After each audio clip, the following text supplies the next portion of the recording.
একবার ভাবুন তো, আপনার অতি পরিচিত শান্তশিষ্ট এক গ্রামের মানুষগুলো যদি হুট করে পাগল হয়ে যায়, আর কোনো কারণ ছাড়াই যদি তারা নিজেদের পরিবারের মানুষদেরকেই নির্মমভাবে খুন করতে শুরু করে, তখন আপনি কি করবেন? আজকে আমরা জানব নিজের মেয়েকে বাঁচাতে একজন বাবা এক ভয়ঙ্কর অসুখ আর মৃত্যুর মহামারীর সাথে কিভাবে লড়াই করে। এই মুভিতে এমন কিছু টুইস্ট আছে যেগুলো দেখলে আপনার গা ছমছম করে উঠবে।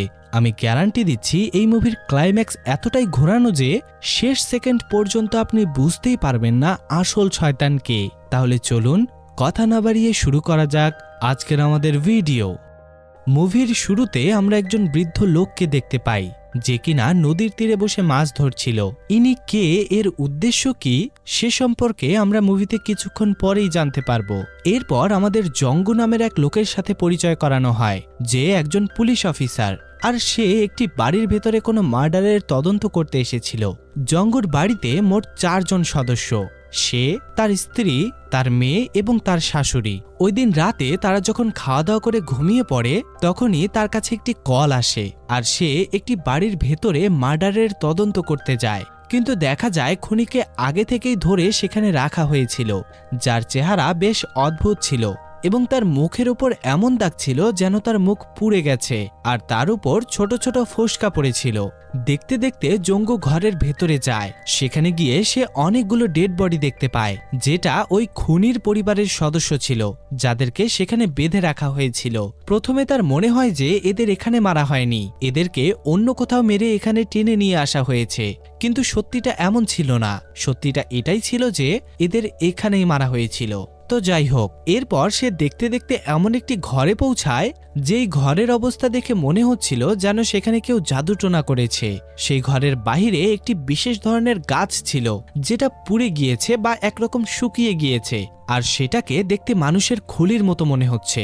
জঙ্গু গাছটিকে ছুঁতে যায়, কিন্তু সেই সময় তার এক সহকর্মী তাকে পেছন থেকে ডাক দেয় আর তাকে ফিরে যাওয়ার কথা বলে। এরপর তারা দুজনেই স্টেশনে ফিরে যায়। এই গাছের বিষয়টা আপনারা একটু মাথায় রাখবেন, কারণ পরবর্তীতে এর অনেক বড় একটা রহস্য আপনারা জানতে চলেছেন। তো যাই হোক, এরপর ওই খুনিকে হাসপাতালে ভর্তি করিয়ে দেওয়া হয়, কারণ তার চোখ এবং চেহারা এমন দেখাচ্ছিল যেন তার ভেতর থেকে কেউ প্রাণ বের করে নিচ্ছে। ওইদিকে আমরা দেখি তারা দুজন যখন স্টেশনে বসেছিল তখন তার সহকর্মী জঙ্গুকে বলে কয়েকদিন আগেই জঙ্গলের ভেতরে একজন লোক শিকার করতে গিয়েছিল, আর হঠাৎ তার পা পিছলে যায় এবং সে নিচে পড়ে যায়। যখন ওই লোক উঠে দাঁড়ায় তখন সে সেখানে এক জাপানি লোককে দেখতে পায় যে কিনা সেখানে পড়ে থাকা এক হরিণের মাংস কাঁচা চিবিয়ে চিবিয়ে খাচ্ছিল। এরপর হঠাৎ করেই সেই জাপানিজ লোকটি ওই শিকারীর সামনে চলে আসে। জাপানি লোকটিকে দেখে শিকারী অনেক ভয় পেয়ে যায়, আর ওই লোকটিকে কোনো শয়তানের মতো লাগছিল, যার পুরো চোখ লাল ছিল এবং তাকে অন্য জগতের মনে হচ্ছিল। কিন্তু দেখা যায় জঙ্গু এটি শুনে তার সহকর্মীর কথা বিশ্বাস করে না। তারা যখন এই বিষয় নিয়ে কথা বলছিল ঠিক তখনই পুলিশ স্টেশনের কারেন্ট চলে যায়। তারা যখন লাইট খোঁজাখুঁজি করছিল ঠিক সেই সময় জঙ্গুর সহকর্মী স্টেশনের বাইরে এক রহস্যময় মহিলাকে দেখে, যে কিনা খুবই অদ্ভুতভাবে তার দিকে তাকিয়েছিল, যেটা দেখে তারা খুবই ভয় পেয়ে যায়। এরপর তারা সেই মহিলাকে খুঁজতে বাহিরে যায়, কিন্তু সেখানে গিয়ে তারা কাউকেই দেখতে পায় না। পরের দিন সকালে জঙ্গু আরেকটি জায়গায় যায় যেখানে কেউ তার পুরো পরিবারকে মেরে জ্বালিয়ে দিয়েছিল, আর ওই বাড়িটিও পুরোপুরিভাবে পুড়ে গিয়েছিল। পাশাপাশি সেখানেও আমরা এক মহিলাকে দেখতে পাই যে কিনা তার পরিবারের সদস্যকে এভাবে নির্মমভাবে মেরেছে। জঙ্গু যখন সেই মহিলার কাছে যায় তখন হঠাৎ করে সেই মহিলাটি তার উপর ঝাঁপিয়ে পড়ে। পুলিশ যখন সেই মহিলাকে ধরতেই যাবে ঠিক তখনই সে সেখান থেকে পালিয়ে যায়। এরপর পরের দিন সেই মহিলারই ঝুলন্ত লাশ গ্রামের এক গাছের মধ্যে পাওয়া যায়। গ্রামের লোক জঙ্গুকে এটা জানায় যে আসলে ওই জাপানি লোকটি এই সমস্ত কিছু করছে, যাকে আমরা ছবির শুরুতে দেখেছিলাম, এবং সেই হচ্ছে আসল শয়তান। তাদের বক্তব্য ছিল যে ওই লোকটি এই মহিলাকে মলেস্ট করেছিল, অর্থাৎ তাকে হিপনোটাইজ করেছিল। তারপর থেকেই এই মহিলাটি অদ্ভুত আচরণ করতে শুরু করে। এরপর সে নিজের পরিবারকে মেরে ফেলে। এরপর জঙ্গু ওই বাড়িটির তদন্ত করে বাড়ির বাইরে বসে পড়ে, আর তখনই সে সেখানে একটি মেয়েকে দেখতে পায়। সেই মেয়েটি জঙ্গুকে জানায় এই পরিবারকে ভয়ঙ্করভাবে মারা হয়েছে। সে এই পরিবারকে চিনত। ওই জাপানি লোকটি কোনো মানুষ নয়, বরং শয়তান, আর সেই এই পুরো পরিবারটিকে মেরেছে। ওই মেয়েটি জঙ্গুকে নিজের সাথে ঘরের ভেতরে নিয়ে যায় এবং একটি একটি দৃশ্য এমনভাবে বর্ণনা করে যেন তার সবকিছুই জানা আছে। সে এটাও বলে যে সে সবকিছু নিজের চোখে দেখেছিল। এরপর সে জঙ্গুকে জিজ্ঞেস করে সে কি ওই জাপানি লোকটিকে তার আশেপাশে দেখেছে, যার উত্তরে জঙ্গু বলে হ্যাঁ। তখন ওই মেয়েটি বলে তার নিজের এবং নিজের পরিবারের খেয়াল রাখা উচিত, কারণ এই পরিবারের সাথে যা ঘটেছে সেটা জঙ্গুর সাথেও ঘটতে পারে, আর হতে পারে জাপানি লোকটির পরবর্তী শিকার সে অথবা তার পরিবার, কারণ সে তাদেরকেই বারবার দেখা দেয় যাদের পেছনে সে পড়ে যায়। আর সবচেয়ে বড় কথা হলো এখানেও ওই একই গাছটি ছিল যা আমরা মুভির শুরুতে দেখেছিলাম। এটি শুনে জঙ্গু মেয়েটিকে প্রশ্ন করতেই যাবে, ঠিক তখনই তার ফোনে একটি কল আসে আর সে কথা বলতে বাইরে চলে যায়। কথা বলা শেষ করার পর সে ফিরে এসে দেখে ওই মেয়েটি সেখানে নেই, আর ওই মেয়েটির নাম হলো মুমিয়ং, যার কোরিয়ান ভাষায় অর্থ হলো কোনো নাম নেই। তো যাই হোক, মেয়েটি উধাও হওয়ার পর জঙ্গু এই বিষয় নিয়ে সেখানেই দাঁড়িয়ে চিন্তা করতে থাকে। আর তখনই সে ঘরের পেছন থেকে কিছু আওয়াজ শুনতে পায়। আওয়াজ শুনে সে যখন ঘরের পেছনে যায় তখন সে দেখে ওই জাপানি লোকটি কাউকে খাচ্ছিল। এটি দেখে জঙ্গু অনেক ভয় পেয়ে যায় এবং সেখানেই পড়ে যায়, যার কারণে ওই জাপানি লোকটি তার উপর অ্যাটাক করতে শুরু করে। কিন্তু তখনই তার চোখ খুলে যায়, অর্থাৎ আমরা বুঝতে পারি জঙ্গু এতক্ষণ এটা স্বপ্ন দেখছিল। কিন্তু আদৌ কি এটা স্বপ্ন নাকি বাস্তবে ঘটে যাওয়া একটা ঘটনা, সেটা আমরা কিছুক্ষণ পরেই জানতে পারবো। পরের দিন সকালে জঙ্গুর মেয়ে হিউজিনের শরীর খারাপ হয়ে যায়। জঙ্গু এটা দেখেও সামান্য জ্বর ভেবে নিজের কাজে চলে যায়। আর যেমনটা মুমিয়াং বলেছিল, জাপানি লোকটি যাকে বারবার দেখা দেয় সে তাদেরই পরিবারের পেছনে পড়ে যায়। আর এখানেই জিনিসগুলো অদ্ভুত হওয়া শুরু করে। এখানে আরেকটি বিষয় আপনাদেরকে জানিয়ে রাখি, যখন জঙ্গু এবং তার মেয়ে হিউজিন মাছ ধরতে গিয়েছিল তখন নদীর অন্য পারে ওই জাপানি লোকটিকে দেখা যায়। আর তখনই আমরা বুঝতে পারি এটাই মুভির শুরুর দৃশ্য ছিল, যেখানে সে তার পরবর্তী শিকারের উপর নজর রাখছিল। তো যাই হোক, এরপর জঙ্গু ওই জাপানি লোকটিকে খুঁজতে যায় এবং সে ওই লোকটিকে ডাকে যে কিনা শিকার করার সময় ওই জাপানি লোকটিকে দেখেছিল। ওই লোকটি তাকে এবং তার টিমকে ওই জায়গায় নিয়ে যায় যেখানে সে জাপানি লোকটিকে দেখেছিল। তারা যখন ওই জায়গায় পৌঁছায় তখনই আবহাওয়া খারাপ হতে শুরু করে আর দেখা যায় ওই শিকারীর উপর খুবই ভয়ঙ্করভাবে একটি বাজ পড়ে, যার কারণে সে আহত হয়, যেটা খুব বেশি অদ্ভুত ছিল, কারণ তারা ওই জাপানি লোকটির বাড়ির কাছে পৌঁছাতেই যাচ্ছিল। লোকটি গুরুতরভাবে আহত হওয়ার কারণে জঙ্গু তাকে হাসপাতালে ভর্তি করিয়ে দেয়। আর সেখানেই ওই লোকটি ছিল যে কিনা শুরুতে নিজের পরিবারকে মেরেছিল, মানে সবচেয়ে প্রথম কেস যেটা ছিল, যে লোকটির বডিতে অদ্ভুত দাগ ছিল। এরপর দেখা যায় শিকারীকে দেখেই ওই খুনিটি নিজে নিজেই ছটফট করতে শুরু করে এবং খুবই অদ্ভুতভাবে রিয়্যাক্ট করে। তার বডি থেকে ভেতরের হাড়গুলো আপনা আপনি মুচড়ে যেতে শুরু করে এবং সে অদ্ভুত সব আচরণ করে। তার বডি এমনভাবে মুচড়ে যায় যার কারণে সে সেখানেই মারা যায়। এই সমস্ত কিছু দেখে জঙ্গু কিছুই বুঝতে পারে না আর সে নিজের বাড়িতে চলে যায়। কিন্তু বাড়িতে গিয়ে সে দেখতে পায় তার মেয়েও ঠিক একই রকম করছে যেমনটা সেই খুনি করছিল। এটা দেখে সে খুব বেশি ভয় পেয়ে যায় আর সে মনে করতে থাকে তার মেয়ের ওপরেও হয়তোবা এই অভিশাপটা চলে এসেছে। এই সমস্ত কিছু চিন্তা করতে করতে সে নিজের মেয়েকে কোলে তুলে নেয় আর দেখা যায় তখনই সে একটু শান্ত হয়। ওই রাতের পর জঙ্গুর মেয়ে হিউজিয়নের আচরণ একেবারেই বদলে যায়। সে অদ্ভুত সব আচরণ করতে শুরু করে এবং অ্যাবনর্মাল ভাবে খাবার খেতে শুরু করে। সে মাছ খেতে থাকে যেটা তার একদমই পছন্দ ছিল না। এই সমস্ত কিছু দেখে জঙ্গুর শাশুড়ি তাকে বলে তার মনে হয় তার মেয়ের উপর কোনো শয়তানি আত্মার ছায়া আছে, তাই তাদের কোনো তান্ত্রিককে ডাকা উচিত যাতে সে এখানে এক্সোরসিজম করে তাকে তাড়িয়ে দেয়। কিন্তু জঙ্গুর এই সমস্ত কিছুর উপর বিশ্বাস ছিল না, তাই সে এই কথাটায় খুব বেশি একটা গুরুত্ব দেয় না। এরপর সে নিজের তদন্ত করতে শুরু করে এবং তার এক লোকের সাথে দেখা হয় যে কিনা পেশায় একজন প্রিস্ট। সে একজন কোরিয়ান লোক ছিল কিন্তু তার জাপানি ভাষা জানা ছিল না। এরপর জঙ্গু এবং প্রিস্ট ওই জাপানি লোকটির বাড়িতে যায় যেটা জঙ্গলের একদম মাঝখানে ছিল। বাড়িতে গিয়ে তারা জাপানি লোকটিকে খুঁজে পায় না, কিন্তু তবুও তারা সেই লোকটির বাড়িতে ঢুকে পড়ে আর ভেতরে গিয়েই জঙ্গু দেখতে পায় তার ঘরে ওইসব লোকের ছবি ছিল যাদেরকে মারা হয়েছে। সে অন্য একটি ঘরে গিয়ে দেখে সেই ঘরের ভেতরে কালো জাদুর সমস্ত জিনিসপত্র রাখা ছিল এবং এমন মনে হচ্ছিল যে একটু পরে এখানে কোনো রিচুয়াল শুরু হবে। তারা যখন এই সমস্ত কিছু দেখছিল ঠিক তখনই ওই জাপানি লোকটি সেখানে চলে আসে আর ওই লোকটির কাছে একটি কালো কুকুর কুকুরও ছিল। জঙ্গু ও প্রিস্ট জাপানি লোকটিকে দেখে ভয় পেয়ে যায় আর সেখান থেকে পালাতে শুরু করে এবং অনেক কষ্টে নিজেদের গাড়ি পর্যন্ত পৌঁছে যায়। গাড়ির ভেতরে বসে জঙ্গুর সহকর্মী তাকে বলে তার মনে হয় জাপানি লোকটির পরবর্তী শিকার জঙ্গুর পরিবার, কারণ সে জাপানি লোকটির বাড়ির কাছে একটি জুতো পেয়েছিল যেটা জঙ্গুর মেয়ের ছিল। এটা দেখে জঙ্গু খুবই অবাক হয়ে যায় আর দ্রুত নিজের বাড়িতে যায়। বাড়িতে গিয়ে সে তার মেয়েকে জিজ্ঞেস করে সে ওই জাপানি লোকটি সম্পর্কে কি জানে, কিন্তু দেখা যায় তার মেয়ে তাকে কিছুই বলে না। এরপর জঙ্গু যখন তাকে এই বিষয় নিয়ে বেশি জোরাজোরি করতে শুরু করে ঠিক তখনই দেখা যায় সে জঙ্গুর উপর অদ্ভুতভাবে রেগে ওঠে। তখন জঙ্গু তাকে কোনোভাবে শান্ত করে। এরপর রাতে যখন তার মেয়ে ঘুমাচ্ছিল তখন জঙ্গু চুপি সারে তার মেয়ের ঘরে গিয়ে দেখে তার বডিতে কিছু অদ্ভুত রকমের দাগ ছিল, যেমনটা ওই খুনির বডিতে ছিল যে কিনা হাসপাতালের ভেতর অদ্ভুত পরিস্থিতিতে মারা গিয়েছিল। মানে কোনো না কোনোভাবে জঙ্গু বুঝে গিয়েছিল যে কিছু না কিছু গন্ডগোল আছে। জঙ্গু যখন তার মেয়েকে দেখছিল ঠিক তখনই সে জাগনা হয়ে যায় আর তার উপর খুবই ভয়ঙ্কর ভাবে রেগে যায়। এরপর পরের দিন জঙ্গু আবারও একবার ওই জাপানি বৃদ্ধ লোকটির বাড়িতে যায় এবং বাড়িতে পৌঁছাতেই সে সেখানে কিছুই পায় না। সে গতকালকে ওই বাড়িতে যেই সমস্ত কিছু দেখেছিল আজকে সেখানে কিছুই নেই, কিন্তু শুধুমাত্র ওই জাপানি লোকটির কুকুর ছিল। কুকুরটি হঠাৎ করে জঙ্গুর উপর হামলা করে বসে।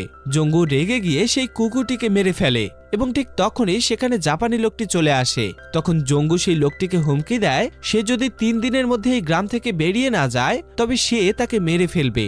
এটি বলে জঙ্গু সেখান থেকে চলে যায়। এই সমস্ত কিছু বিষয় নিয়ে জঙ্গু খুবই ডিপ্রেশনে পড়ে যায়, যার কারণে সে আর কোনো রকম তদন্ত না করে বাড়িতে চলে যায়। পরদিন সকালে যখন তারা ঘুম থেকে ওঠে তখন তারা দেখে তাদের বাড়ির বাইরে একটি মরা ছাগল ঝোলানো ছিল, যেটা মূলত এক ধরনের সতর্কতা ছিল। তখন জঙ্গু মনে করে সে যেহেতু গতকালকে জাপানি লোকটির কুকুরকে মেরেছিল তাই হয়তোবা বদলা নেওয়ার জন্য সে এমনটা করেছে। এই সমস্ত কিছু চিন্তা করতে করতেই হঠাৎ করে জঙ্গু আংশিক প্যারালাইসিস হয়ে যায়। এটা দেখে তার স্ত্রী এবং শাশুড়ি তাকে নিয়ে হাসপাতালে চলে যায় আর হিয়োজিয়নকে সেখানে তার প্রতিবেশীর সাথে রেখে যায়। এরপর যখন তারা বাড়িতে ফিরে আসে তখন তারা দেখতে পায় হিয়োজিয়ন ওই মহিলাকে মেরে ফেলেছে, যেটা দেখে তারা পুরোপুরি বুঝে যায় তাদের মেয়ে অবশ্যই কোনো না কোনো অশুভ শক্তির পাল্লায় পড়েছে। এরপর আমরা দেখতে পাই জঙ্গুর মেয়ের অবস্থা খুব বেশি খারাপ হতে থাকে। এটা দেখে জঙ্গু তার শাশুড়ির কথা মতো একজন তান্ত্রিককে তাদের বাড়িতে ডাকে, যার নাম হলো ইলগোয়াং। আর সে পুরো বাড়ি এবং জঙ্গুর মেয়েকে দেখে বলে যে তার এই অবস্থার জন্য দায়ী ওই জাপানি বৃদ্ধ লোকটি, আর তার কারণেই আজ তার মেয়ের এই অবস্থা। এরপর ওই তান্ত্রিক জঙ্গুকে জানায় যে তার মেয়েকে ঠিক করার জন্য দুটো উপায় আছে, হয় সে ওই বৃদ্ধ লোকটিকে মেরে ফেলবে, নয়তো ওই তান্ত্রিককে একটি রিচুয়াল করতে হবে যার ফলে ওই বৃদ্ধ লোকটির কালো শক্তির প্রভাব তার মেয়ের উপর থেকে সরে যাবে। নইলে আজ যেই অবস্থা তার মেয়ের হয়েছে একই অবস্থা কাল তার এবং পুরো গ্রামের হবে। এটা শুনে জঙ্গু ওই তান্ত্রিককে রিচুয়াল করতে বলে। এরপর ওই তান্ত্রিক রিচুয়ালটি করতে শুরু করে, যেটার নাম দেয়া হয় ডেথ এক্স রিচুয়াল। এরপর তান্ত্রিক রিচুয়ালের প্রস্তুতি নিতে শুরু করে এবং সে জঙ্গুর মেয়ের সাইজের একটি পুতুল বানায় আর সেখানে মন্ত্র পড়া শুরু করে। কিন্তু অন্যদিকে আমরা ওই বৃদ্ধ লোকটিকেও দেখতে পাই যে কোনো ধরনের রিচুয়াল করছিল।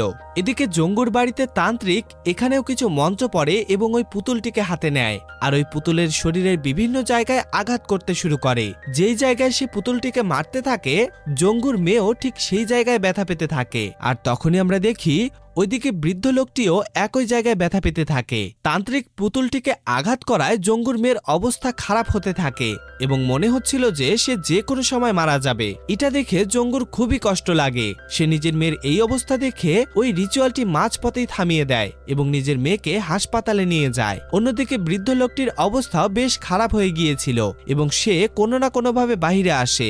বাহিরে এসে সেই জাপানি লোকটি ওই মেয়েটিকে দেখতে পায় যে কিনা জঙ্গুর কাছে এসেছিল। এদিকে আমরা দেখি জঙ্গু নিজের মেয়েকে হাসপাতালে নিয়ে যাওয়ার পর ওই তান্ত্রিক তাকে বলে যে রিচুয়াল মাঝপথে থামিয়ে দিয়ে সে ভুল করেছে, কারণ সে জাপানি লোকটিকেও মারতে পারেনি আর রিচুয়ালও সম্পূর্ণ হয়নি, যার কারণে খুব বড় বিপদ আসতে চলেছে। এটি শুনে জঙ্গু খুবই রেগে যায় এবং সে তার কিছু লোক নিয়ে ওই বৃদ্ধ লোকটিকে মারতে বেরিয়ে পড়ে। যখন তারা বৃদ্ধ লোকটির বাড়িতে পৌঁছায় তখন তারা দেখে সেখানে কেউ নেই। আর তখনই বাড়ির পেছন থেকে একটি অদ্ভুত লোক বাহিরে আসে, যাকে দেখে কোনো জম্বির মতো মনে হচ্ছিল। এটা দেখে জঙ্গু তাকে মারতে যায়, কিন্তু তখনই প্রিস্ট তাকে থামিয়ে দেয় এবং এর মধ্যেই ওই জম্বিটি প্রিস্টের গালের উপর কামড়ে দেয়, যার কারণে তারা সবাই মিলে ওই জম্বির উপর আঘাত করে। কিন্তু দেখা যায় প্রচুর আঘাত করার পরেও সে মারা যায় না। আর তখনই আমরা লক্ষ্য করি ওই বৃদ্ধ জাপানিজ লোকটি আড়াল থেকে তাদেরকে দেখছিল। তারা যখন জম্বিটিকে মারছিল ঠিক তখনই সে খুবই অদ্ভুত আচরণ করতে শুরু করে, আর এমন লাগছিল যেন তার ভেতর থেকে প্রাণ বেরিয়ে যাচ্ছে।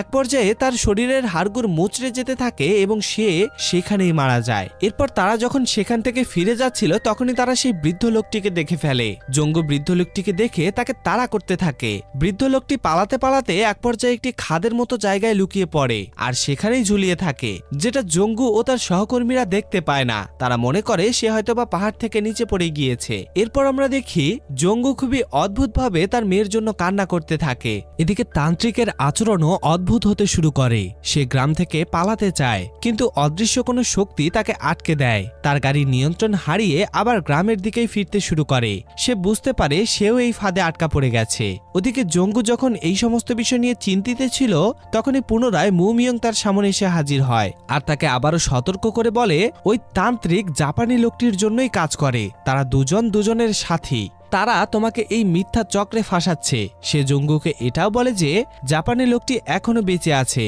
এবং সেই আসল শয়তান। এটি বলে মুমিয়ং জঙ্গুকে অনুরোধ করে যেন সে তার বাড়িতে প্রবেশ না করে। সে তাকে বলে যখন 3টি কাকের ডাক শুনতে পাবে তখনই ঘরে প্রবেশ করবে। মুমিয়ং জানায় সে জঙ্গুর পরিবারকে বাঁচানোর জন্য একটি শেষ চেষ্টা করছে। অন্যদিকে জঙ্গু যখন বাড়ির বাইরে দাঁড়িয়েছিল তখন তার কাছে একটি ফোন আসে, যেটা ওই তান্ত্রিকের ছিল। তান্ত্রিক তাকে বলে ওই সাদা কাপড় পরা মেয়েটি আসল শয়তান, যে কিনা তোমাকে ধোঁকা দিচ্ছে। আমি তাকেই তাড়া করছিলাম। জাপানি বৃদ্ধ লোকটি ভালো মানুষ। বন্ধুরা, একবার চিন্তা করুন তো এই সময় জঙ্গুর মনের অবস্থা কিরকম ছিল। একপাশে একজন রহস্যময়ী নারী যাকে গ্রামের মানুষ শয়তান মনে করে, সে বলছে ওই জাপানি লোকটি খারাপ। আরেক পাশে একজন প্রফেশনাল তান্ত্রিক যাকে সবাই বিশ্বাস করে, সে বলছে ওই নারীটি খারাপ। জঙ্গু এখন কাকে বিশ্বাস করবে? এক পর্যায়ে সে তান্ত্রিকের কথা বিশ্বাস করে নেয়। সে মনে করে একজন তান্ত্রিক কখনো মিথ্যা বলতে পারে না। এটি চিন্তা করে সে মেয়েটির নিষেধ উপেক্ষা করে সে নিজের ঘরে পৌঁছায়। আর ঠিক তখনই সে দেখে তার মেয়ে হিয়োজিন ছুরি হাতে দাঁড়িয়ে আছে আর মেঝেতে তার স্ত্রী এবং শাশুড়ির নিথর দেহ পড়ে আছে। হিয়োজিনের চোখে মুখে সেই একই হিংস্রতা যেটা সে প্রথম খুনির মধ্যে দেখেছিল। এটা দেখে জঙ্গু বুঝতে পারে সে তার পরিবারকে চিরদিনের জন্য হারিয়ে ফেলেছে। ঠিক তখনই সে বুঝতে পারে আসলে ওই মেয়েটির কথাই সত্যি ছিল যে তান্ত্রিক এবং ওই জাপানি লোকটি একে অপরের সাথী। মুভির শেষে আমরা দেখি ইলগুয়াং জঙ্গুর বাড়িতে আসে। সে তখন সেই মৃত পরিবারটির ছবি তুলতে শুরু করে। এর কিছুক্ষণ পর সে যখন গাড়ি নিয়ে গ্রাম থেকে বেরিয়ে যাচ্ছিল তখন তার ব্যাগের ভেতর থেকে বেরিয়ে আসে অসংখ্য ছবি। সেই সব ছবি যা আমরা জাপানি বৃদ্ধের বাড়িতে দেখেছিলাম। এর থেকে পরিষ্কার হয়ে যায় যে ইলগুয়াং অর্থাৎ সেই তান্ত্রিক জাপানি বৃদ্ধ লোকটির সঙ্গী। আর তখনই আমাদের সামনে সমস্ত কিছু উন্মোচন হয়ে যায়। আসলে জাপানি বৃদ্ধ লোকটি আসল শয়তান ছিল আর তান্ত্রিক ছিল তার সহযোগী। শয়তানটি মানুষের দুর্বলতা বা পাপকে কাজে লাগিয়ে তাদের উপর ভর করত, আর তান্ত্রিক এসে ভূতের নাম করে রিচুয়াল করত। এই রিচুয়ালের উদ্দেশ্য এটা ছিল না যে সে মানুষকে বাঁচাবে, বরং তাদের উদ্দেশ্য ছিল তারা আত্মাকে শয়তানের কাছে বন্দী করবে। তান্ত্রিক এই কাজের বিনিময়ে মোটা অঙ্কের টাকা নিত।